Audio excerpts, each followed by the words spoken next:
Now there is one chapter called as life processes in 10th standard syllabus.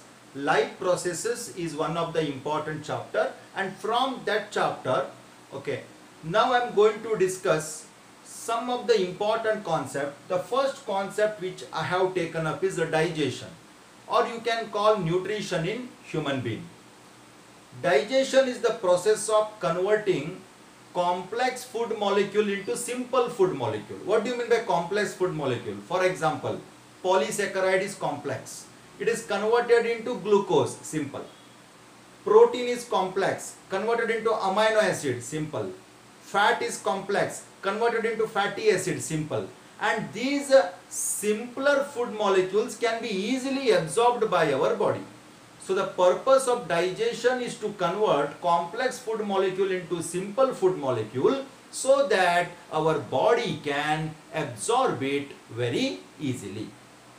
Now, the digestion starts from our mouth. In the mouth,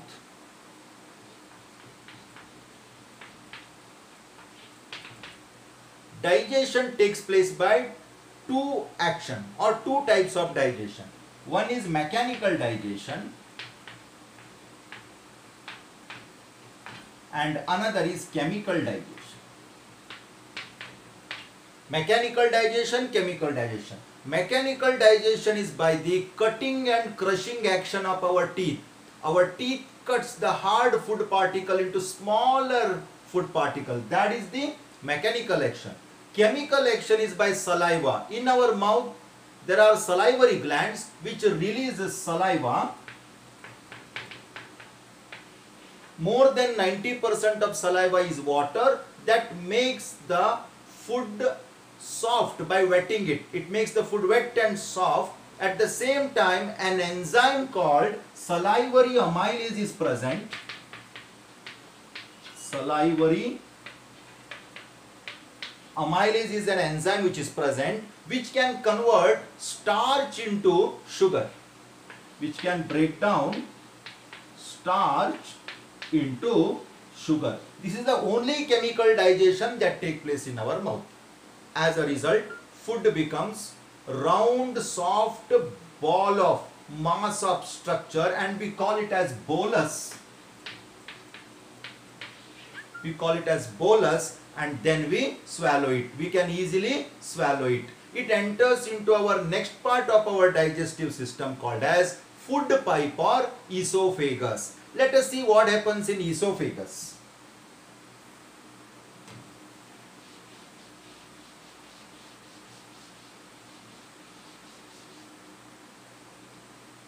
In our esophagus, suppose this is our esophagus or the food pipe, okay.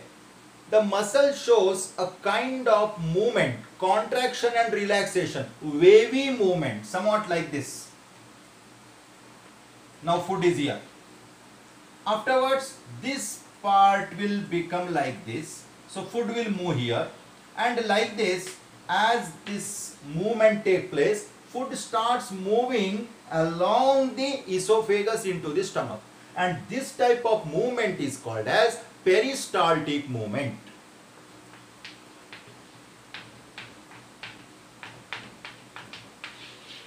Peristaltic movement. Okay. Now food entered into our stomach. What happens in the stomach? Stomach is somewhat like a temporary storing organ for the food. Food will remain there for 3 to 4 hours. And in the stomach, the wall of the stomach contains gland called as gastric gland. Gastric glands. It releases gastric juice. It releases gastric juice. Gastric juice mainly contains protein digesting enzymes called as pepsin.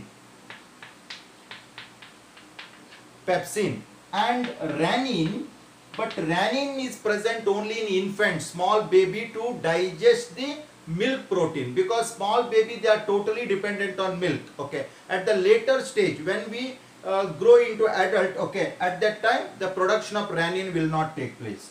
Then the presence of an acid called as HCl. HCl means hydrochloric acid is also present in the gastric juice. Its a function to provide acidic medium for the action of pepsin. It kills the microorganism that enters along with the food.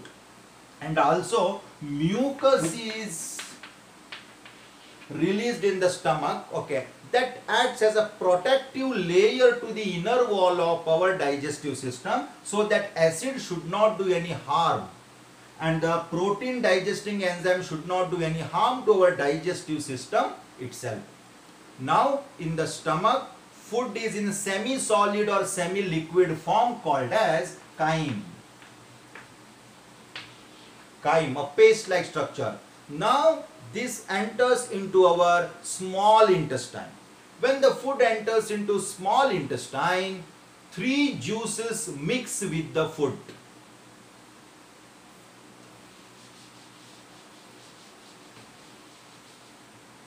In the small intestine,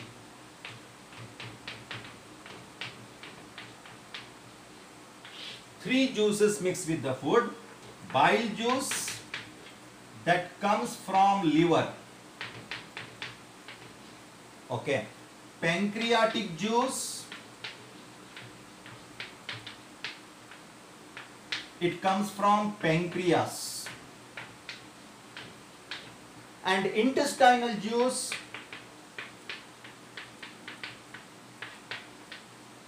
it comes from intestine. It comes from intestine. First of all, liver releases bile juice. Liver is the largest gland in our body. The bile juice contains bile salts that help to cut down the fat into smaller particles, so that it can easily undergo the process of digestion. So the function of bile juice is emulsification of fat. We use the word emulsification. Emulsification of fat.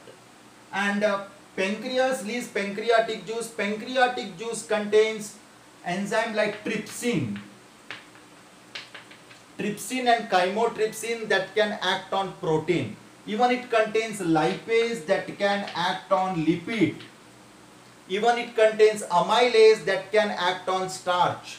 And intestinal juice also participate to bring about the complete digestion of food. By the action of all these three, bile juice, pancreatic juice and intestinal juice, all the carbohydrates are converted into monosaccharide, means glucose.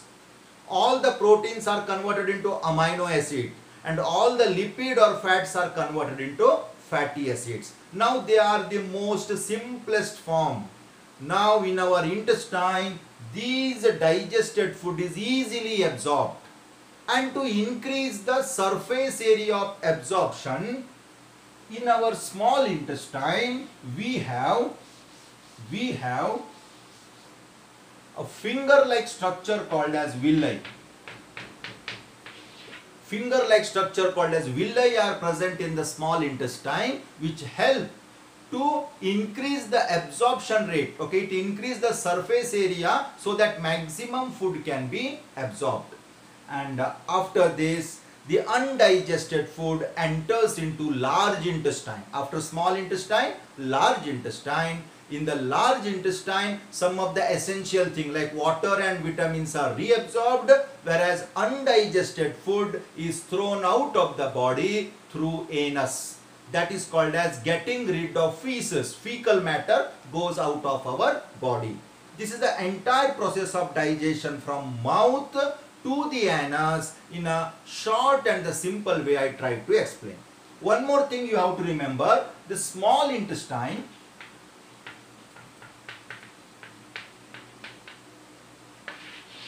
the length of small intestine is more in herbivorous animal. Herbivorous animal means the animal which feed on plant product, okay, like cow, goat and all that. In them the length of the small intestine is much longer. Why?